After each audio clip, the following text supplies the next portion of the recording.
welcome to Window on Science. If you have a delicate stomach, today's live video may not be for you. Regular viewers will know that some weeks ago I returned from the island of Dr. Moreau. This was the culmination of my investigation into the historic case known as the Moreau Horror, which I first heard about while taking my undergraduate degree in biology. Dr. Moreau was a prominent physiologist, well known for his extraordinary imagination, brutal methods, and remarkable results. And then suddenly, Moreau's career was over.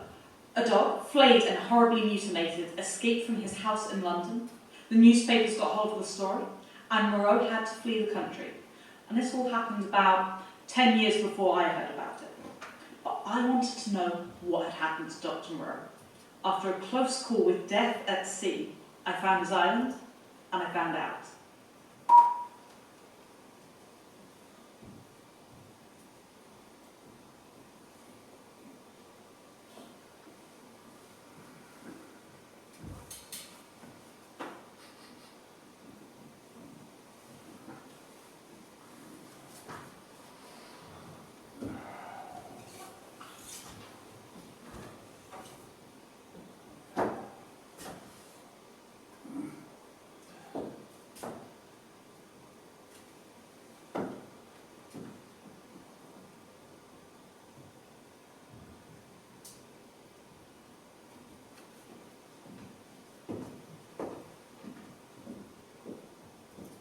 They say that terror is a disease.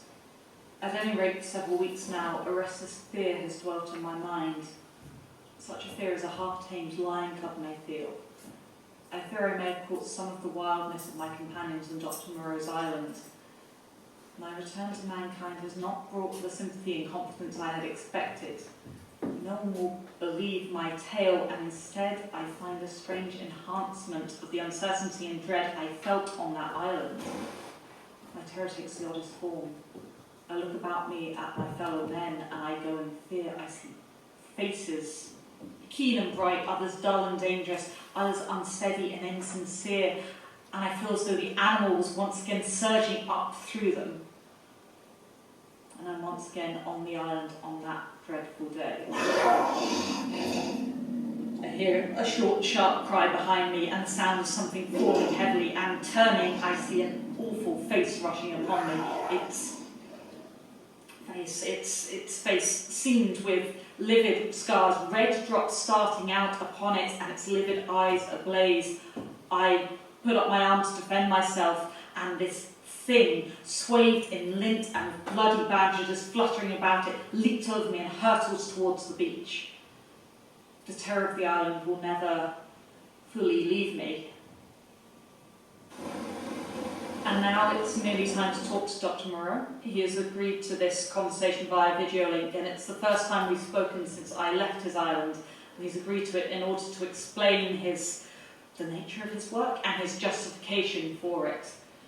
Be warned, you'll find much of what he has to say shocking in the extreme.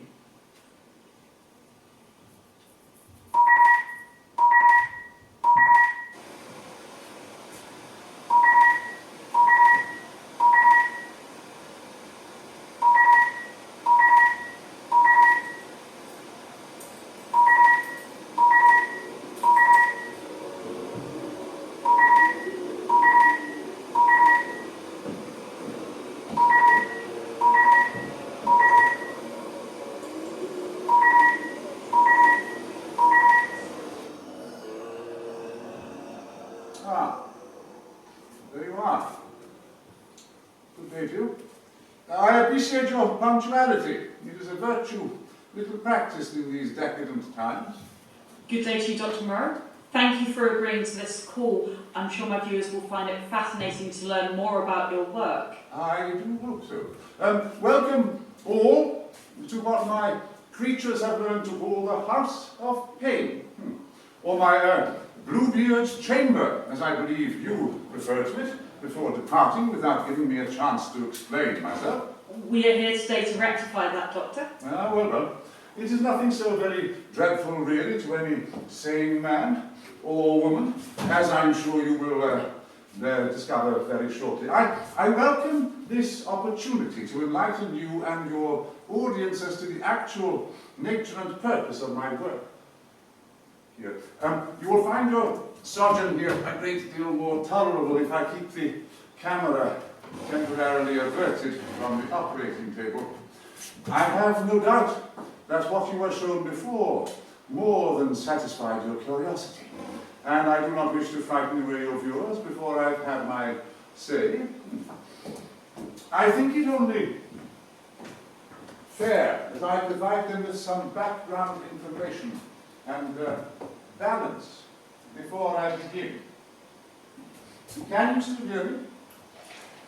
Yes, we can still hear you. Well, it really is remarkable the damage you did in the few short weeks you were here. Not only did you arrive upon my island entirely uninvited and unwelcome, not only did you spy upon and disrupt my work when I specifically and courteously entreated you to keep yourself to yourself, but you also managed with your blundering intrusions to sow the seeds of bloody and very possibly fatal chaos among my creatures. Creatures which I have had under perfect control these 11 years.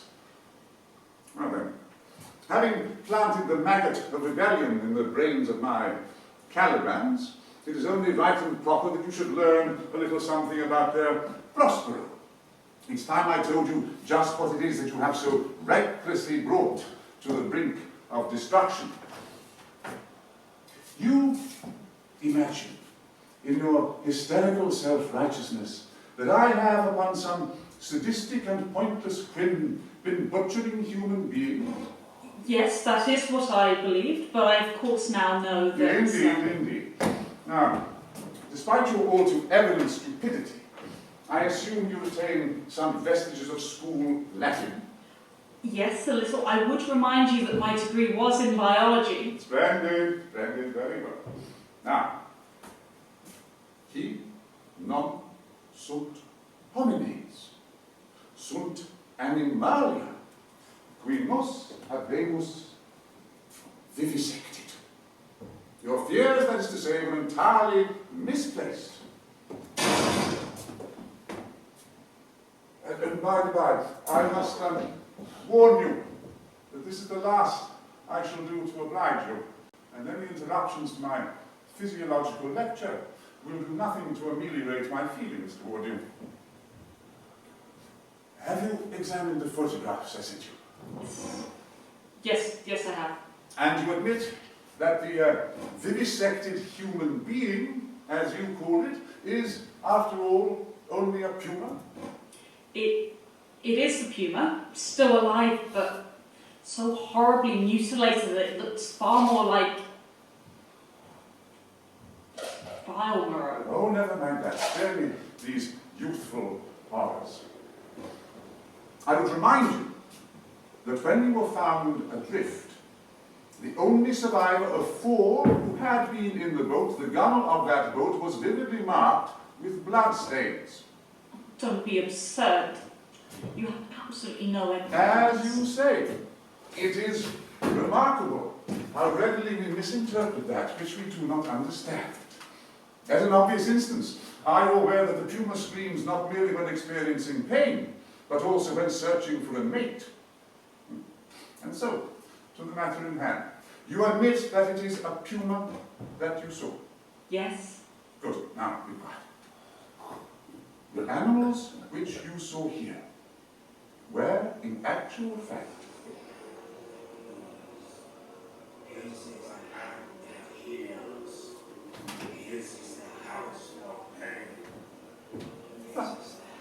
how restless they are. Huh. These creatures were not men, have never been men. They are animals, humanized animals, triumphs of vivisection. You have surely forgotten, if indeed you ever really knew, just what a skilled vivisector can do with living things. For my own part, I am puzzled why the things I have done here have not been done before. Oh, small things have been done by others, of course. amputations, tongue cuttings, excisions. I'm sure you're aware that a squint may be induced or cured by surgery. Then, for excisions, there are all kinds of secondary modifications, pigmentary disturbances, modifications of the passions, alterations in the secretion of fatty tissue. I'm sure you're aware of these things. Yes, thank you. I would remind you again that I do have a first in biology. Yes. Well. But I'm only beginning. These are trivial cases of alteration. Moreau, these foul creatures of yours are more than that. My foul creatures are living proof that surgery can make far greater changes, as you will hear in good time, if you'll permit me to proceed. Please save your childish outrage for the suburban recesses of your conscience. As I was saying, surgery can do better things. There is breaking up as well as breaking down and changing. You may have heard, for example, of a common surgical operation resorted to in cases where the nose has been destroyed. A flap of skin is cut from the forehead, turned down on the nose, and left to heal in that position. This is a kind of grafting in a new position of matter from one animal upon itself. Grafting of freshly obtained matter from another animal is also possible. I have done this many times. It's with eyes, for example. As the grafting of skin and bone is done to facilitate healing. It's manufactured by transplanting a cutting from the tail of an ordinary rat to its own snout and leaving it to heal in the new position. Manufactured monsters. Do you mean to tell us that the creatures that I saw on your island were created in this method? Just so. These creatures that you have seen were animals carved and wrought into new shapes. To the study of the plasticity of the living form, my life has been devoted. I have studied for years, gaining knowledge as I look at you. You look horrified. And yet I am telling you nothing new. It all lay in the surface of practical anatomy years ago, but no one had the temerity to touch it. It is not just the outward form of an animal which I can change. Its physiology, its chemical rhythms can also be made to undergo an enduring modification, of which vaccination and inoculation of other sorts with living or dead matter are examples with which I assume you are familiar. A similar operation is the transfusion of blood, with which indeed I began, yes.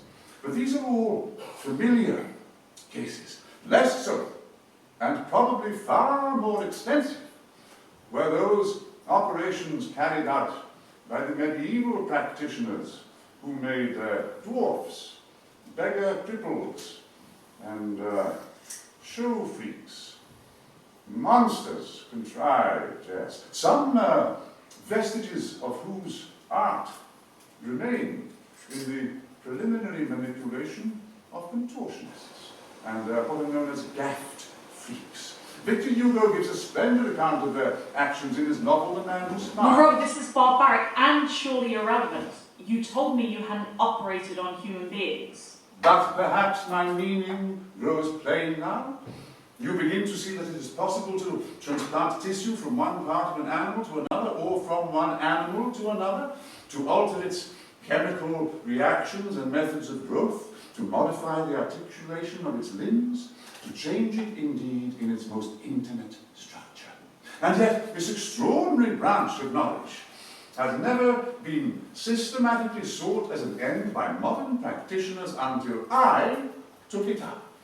Oh, some such things have been hit upon in the last resort of surgery.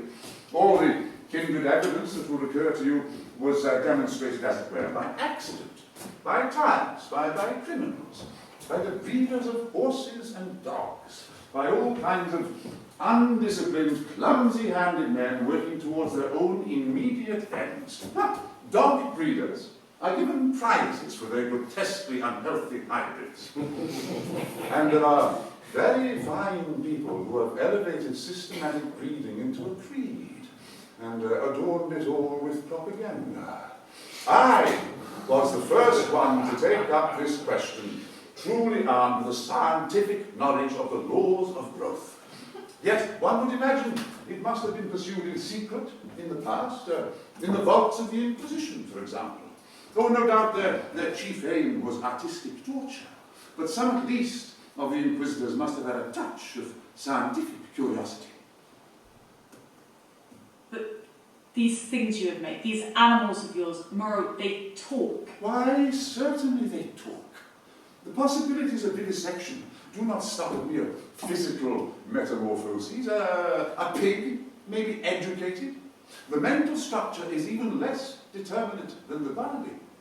In the science of hypnotism, for example, we find the promise of the possibility of superseding old inherent instincts by new suggestions, grafting upon and replacing old inherited ideas. Much indeed of what we call moral education is just such an artificial modification and perversion of instinct. Pugnacity is trained into a courageous self-sacrifice, and suppressed sexuality into religious emotion. But the great difference between, for example, man and monkey is in the larynx. In the monkey's incapacity to form delicately different sound symbols by which thought can be sustained. Almost all of the most recent research suggests that's the entirely wrong interpretation. You may believe what you wish, the thing is so. Very well. I'm not really concerned about that right now. What I would like you to explain to my viewers is why you chose the human form as your model. Isn't that wicked? Blasphemous? My dear young woman, there is nothing wicked about the choice, I assure you. It was an entirely random choice, a matter of merest consequence. I might just as easily have decided to form sheep into llamas or llamas into sheep. Oh, no doubt the human form appeals to the artistic turn of mind more powerfully than any animal shape can. But I have not confined myself to man-making. Once or twice.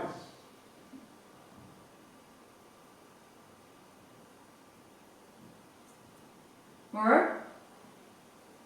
You still there? Moreau? Oh, these years, how they have slipped by. And here I am wasting another hour explaining myself. I still don't see what your justification is for inflicting all this pain. The only excuse for vivisection would be some application. Of course you do not understand yet. My justification for inflicting pain? Vivisection needs no excuse. Why must there be an application? My results justify themselves. You and I are differently constituted. We are on different platforms. You are a materialist. I am not a materialist.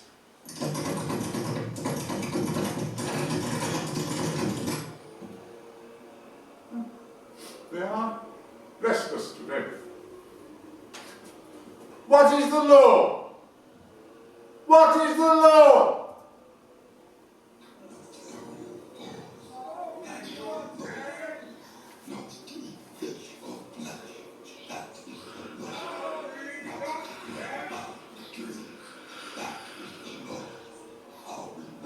Enough! Moreau, what's all the noise that we can hear? Some kind of chanting? Oh, just some rigmarole there required. Now, where was I? Oh yes, pain. It is just this question of pain that parts us. So long as visible or audible pain turns you sick, so long as your own pains drive you, so long as pain underlies your propositions about sin, so long, I tell you, you are an animal, thinking a little less obscurely what an animal feels. It's pain. It is such a little thing. Any mind truly open to what science has to teach must see that it is a little thing. It may well be that apart from on this insignificant planet, this speck of cosmic dust, It may be, I say, that nowhere else does this thing called pain occur. Why, even here on earth, even among living things, what pain is there?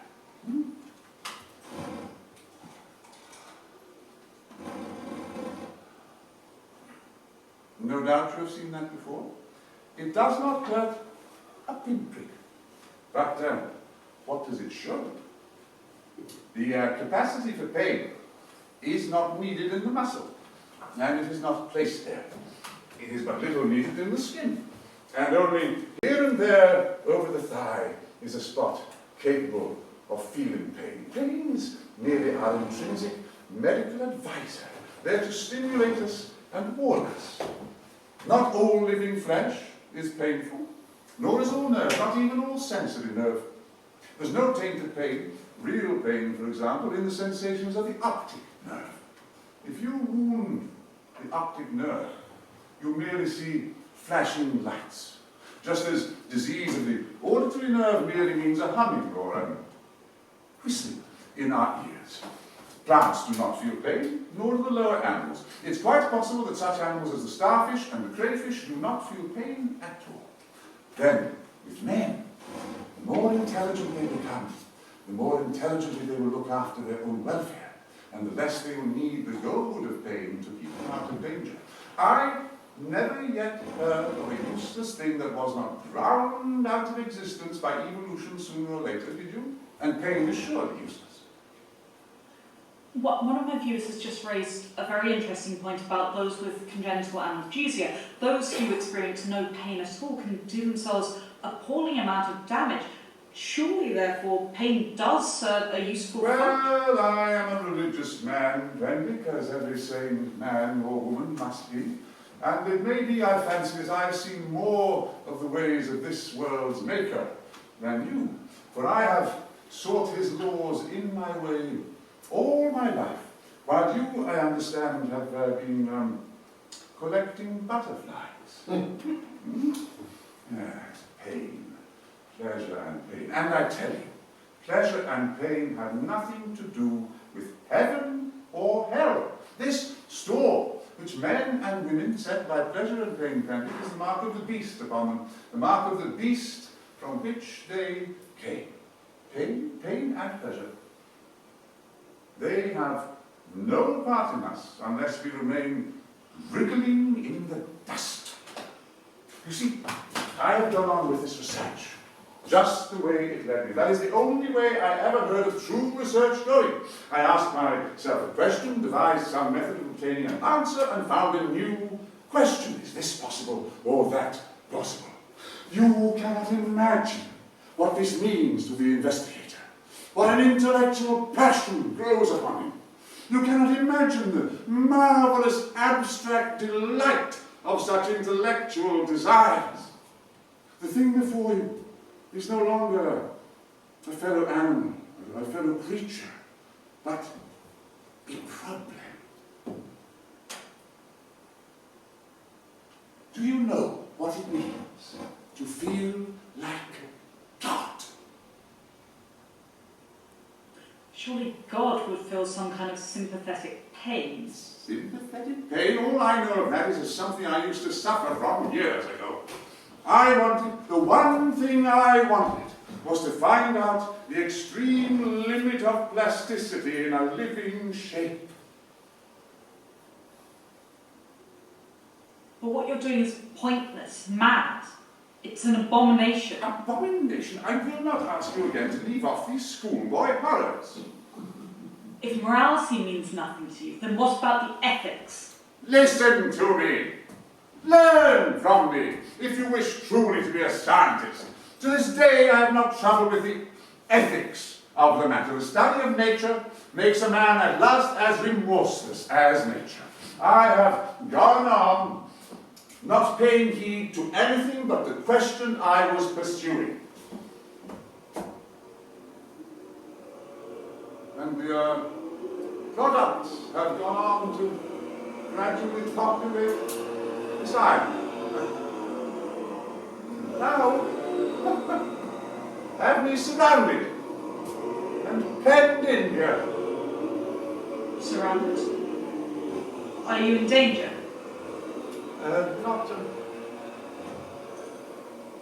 Not for the present.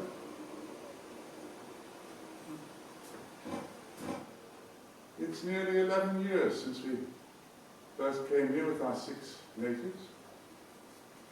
I remember the green stillness of the island and the empty ocean all about us as though it were yesterday. The place seemed waiting for me. Our stores were landed and the house was built. The natives built some huts near the ravine. And I set to work here upon the livestock I had brought with me. Well, there were some disagreeable things happened at first. I began with a sheep,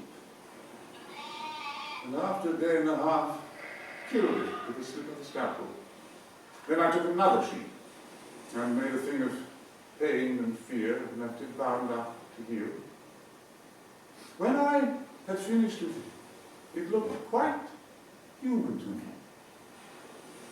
But when I came back to it again, it dissatisfied me. It remembered me and was terrified beyond imagination, and it had no more than the wits of a sheep. The more I looked at it, the clumsier it seemed, until I put the monster out of its misery. These animals without a spark of courage, these pain-driven, fear-haunted things without any pugnacious energy to face torment, they are no good for man-making. Then I took a gorilla I had, and upon that, working with infinite care, mastering difficulty after difficulty, I made my first man. All the week I moulded him, night and day. With him it was chiefly the brain that needed moulding. Much had to be added, much changed. When I had finished him, I thought him a very fair specimen of the primitive type.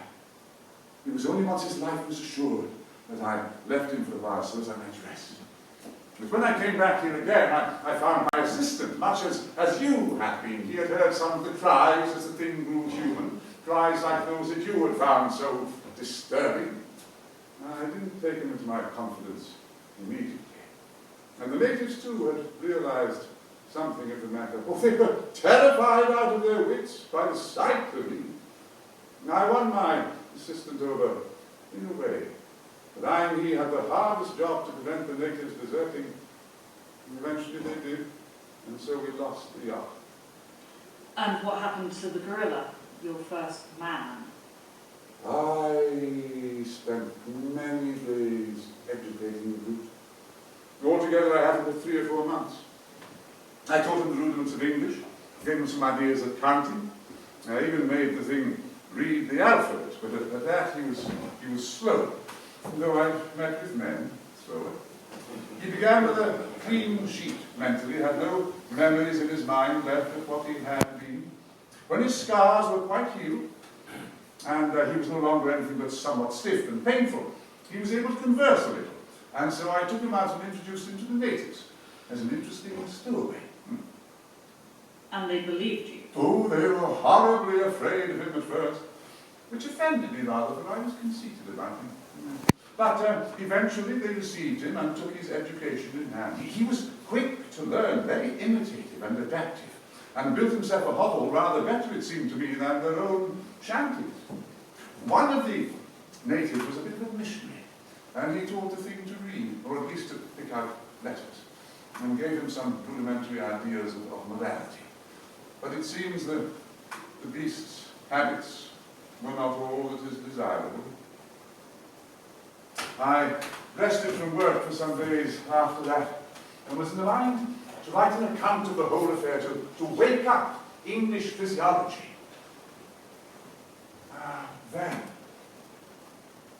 I came upon the creature squatting up in a tree and gibbering at 2 of the natives who had been teasing him. I threatened him, told him the inhumanity of such behavior, aroused his sense of shame, and came home determined to do better before I took my work back to England. Good God, man! Imagine enduring the days of physical torment you subject them to in the enclosure, But now that seems the lesser part.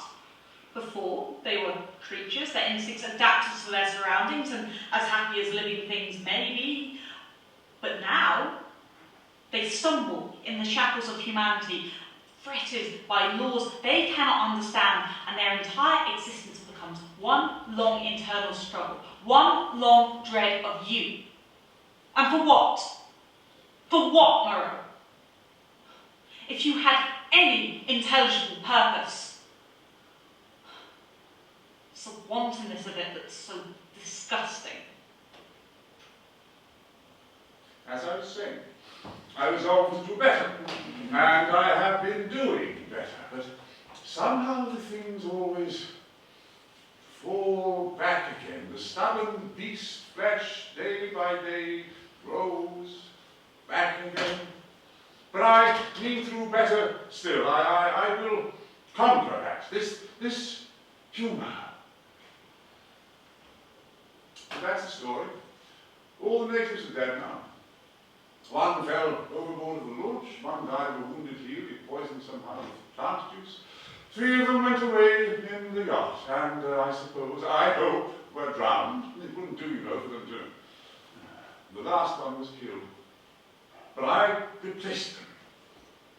But my new assistant went on much as you had been disposed to do at first, and then... What happened to the other one? The islander who was killed? Oh, there can be no harm in telling you now, I suppose. The last native, well, the fact is, after I'd made a number of human creatures, I made a thing. It was killed. Yes, it killed the native. Yes, it killed several other things it caught as well. We chased it for a couple of days. It only got out by accident. I didn't mean for it to get loose. It wasn't finished. It was just a kind of experiment. It was a limbless thing. Horrible face. Writhed along the ground in a serpentine fashion. It was immensely strong and in infuriating pain. It lurked in the woods for some days until we hunted it, and then it took off to the northern part of the island, and we split up the party to close in upon it. The native had a shotgun. When his body was found, both barrels of the gun were bent grotesquely out of shape and very nearly bitten through. My assistant shot the thing. After that, I stuck to the ideal of the human form.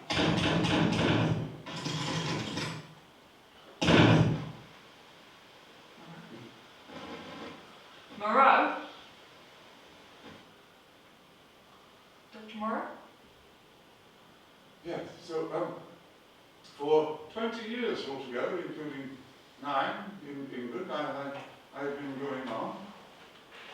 And there's still something in everything I do that defeats me, that leaves me disappointed, encourages me to further effort. Sometimes I rise above my level, sometimes I fall below it, but always I fall short of the things that I dream.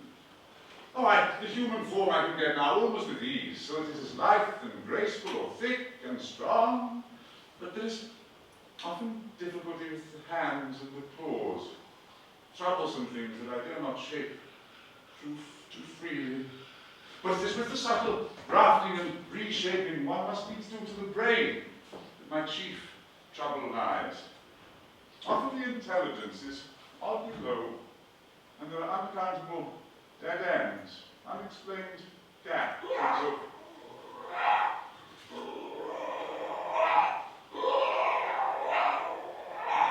what is the law? What is the law? Say the word!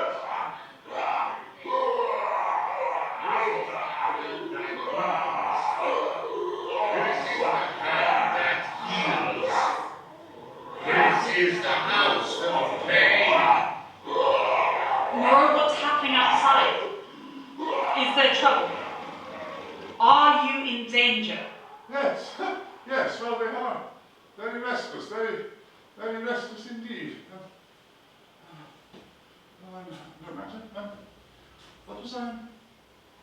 Oh, yes, gaps and dead ends. Oh, do you know, most frustrating of all is that there is something that I cannot touch, somewhere I cannot determine quite where, in the seat of the emotions, cravings, instincts, desires that undermine humanity. A strange hidden reservoir that suddenly bursts forth and inundates the whole being of the creature with anger, hate, or fear. These creatures of mine seem strange and uncanny to you so soon as you observe them, but to me, just after I make them, they are indisputably human beings. It's only afterwards, as I begin to observe them, that the persuasion fades, and then one animal trait and then another creeps back to the surface and stares out at me. But I mean to conquer that. I will conquer yet. Each time I dip a living animal into the bath of burning pain, I say to myself, this time I will burn out all the animal. This time I will make a rational creature of my own. After all, what is 20 years? Men have been 100,000 in the making. And you know, recently, shortly before your arrival, in fact, I achieved something truly remarkable. Tell me, are you at all aware of the work of Mendel and Misha? I'm sure you share the general ignorance of their achievements. I would remind you, Doctor, that I studied at the Royal College of Science under Huxley and got a first. Their work is known to me. Ah, yes, but your viewers, however, will not have been so privileged and will need this information to follow my argument. It all began with an Augustinian monk called Mendel. He was researching cross-breeding in pea plants, of all things. He was trying to find the means by which characteristics are transferred from generation to generation.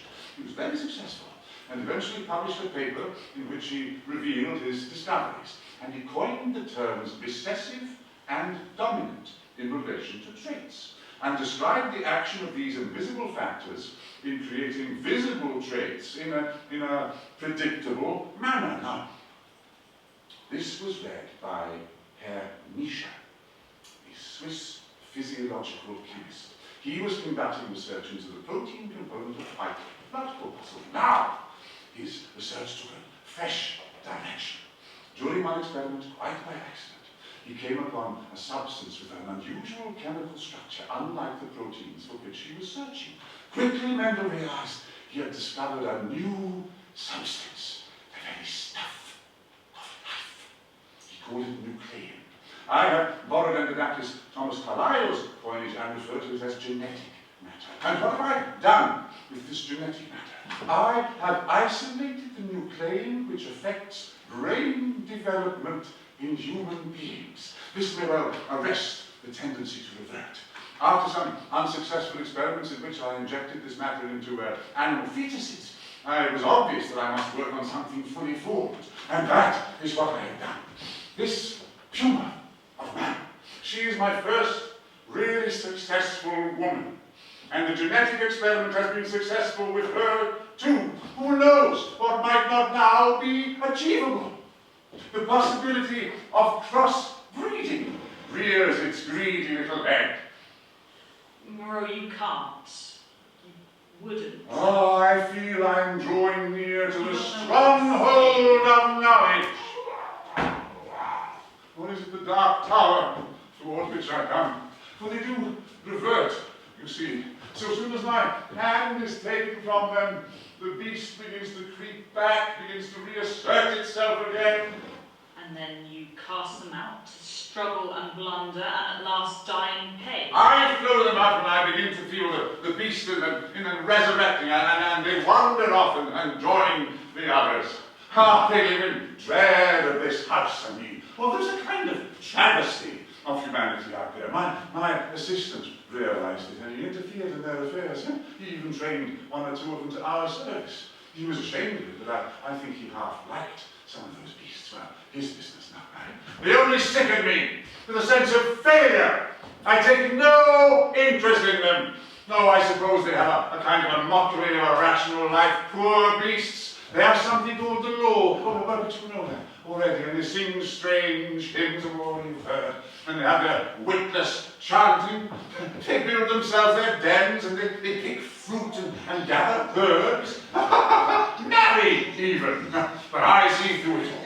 I see into their very souls. And I see they're nothing but the souls of beasts. Beasts that perish. And anger and the lust to thrive and gratify themselves. Oh, they're complex, like everything else alive. There's a kind of outward striving in them.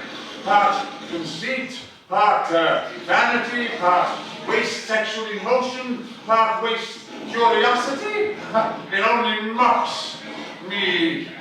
But I mean to conquer. Yet I have great hopes of this humor of mine. And now, what do you think? Are you afraid of me still? Hardly. I'm more afraid for you. You have to get out of there. Do you have your guns? Guns will be no use to me. It would seem that I am, after all, no Prospero. My work has produced nothing so eloquent as a Caliban. Caliban would say, be not afeard, for his eye was full of sound and sweet airs that gave delight and hurt not. My isle, alas, the isle my never quite Calibans call home, is full of inimical phenomena that give not delight and hurt. This is a house of pain. Mine is the hand that wounds. Enter the house of pain. Welcome. Welcome. Listen. This is what your interference is like. The work of a lifetime. Go away. Go away. Go away. Back to your blackness civilization where you'll be safe. Safe. Go away. I'll give it my life. Everything. My skill, my soul, to eradicate him, to reshape him, to driving out the animal with great success, eh? And to what? Eh? Very well. It is perhaps our time. Perhaps, yes, for me to let the animal live.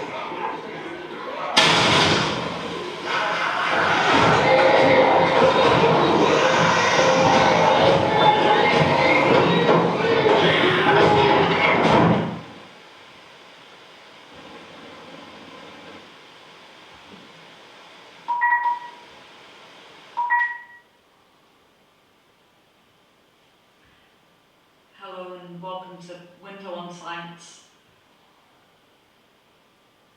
To those of you who were watching last week, I can only apologise again for what happened.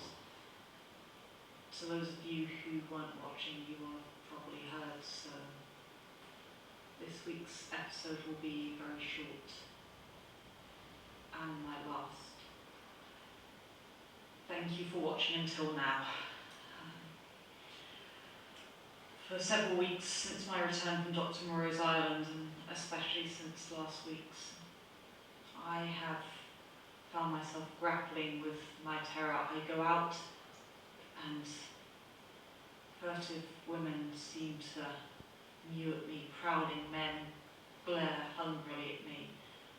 Pale, weary workers go coughing tiredly by me like wounded deer dripping blood.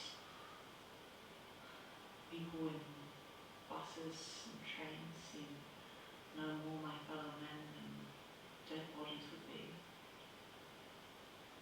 And I've come to realise that I too am no more than an animal, tormented by some strange disorder of the brain that makes me wander alone like a stricken sheep.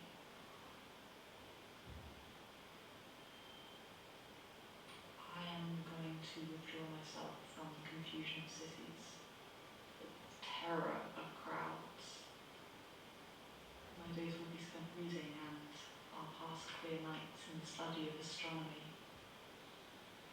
There it must be, I think, in the vast eternal laws of space, that whatever is more than animal in us may find its solace and its hope.